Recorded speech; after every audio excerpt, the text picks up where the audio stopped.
summation notation. We have this big letter E. It looks like an E, but what that E represents is the Greek letter sigma. So when you see this notation, you say sigma. Now, sigma represents summation, summing our sequence terms. And what you do is you start with the bottom number, which we call the index, and we substitute it in. Then the top number is called our upper limit. That's where we stop plugging in. Now just bear with me for a moment. We're going to go ahead and do an example here. There's also what we call a partial sum. So what a partial sum is, it stops at n or it stops at infinity. So we'll show you a couple examples here. So let's start off with this first one. So example A, we have a sigma notation, and we're going to start with 1, and then we're going to stop at 5 and 5, all the terms in between there. So we substitute 3 times 1 plus 3 times 2 plus 3 times 3 plus 3 times 4 plus 3 times 5. Now we go ahead and find all those values.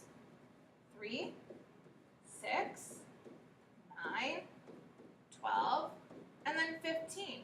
Then we add up all those values, and what that's telling you is the partial sum from 1 to 5 terms. So 3 plus 6 plus 9 plus 12 plus 15 gives you a value of 45. Now, part B. This is a partial sum, but notice we're not going to start with 1, we're going to start with 3, and then stop at 6. So the first one is 1 plus 3 squared plus 1 plus, now we're going to go up by 1, 4 squared, 1 plus 5 squared plus 1 plus 6 squared, and now we stop there. All right, now we have to simplify all of these parentheses. So we have 1 plus 3 squared is 9, 1 plus 4 squared is 16, 1 plus 5 squared is 25, 1 plus 6 squared is 36. Simplify those parentheses again. 1 plus 9 is 10, 1 plus 16 is 17, 1 plus 25 is 26, 1 plus 36 is 37. Now we add those values up.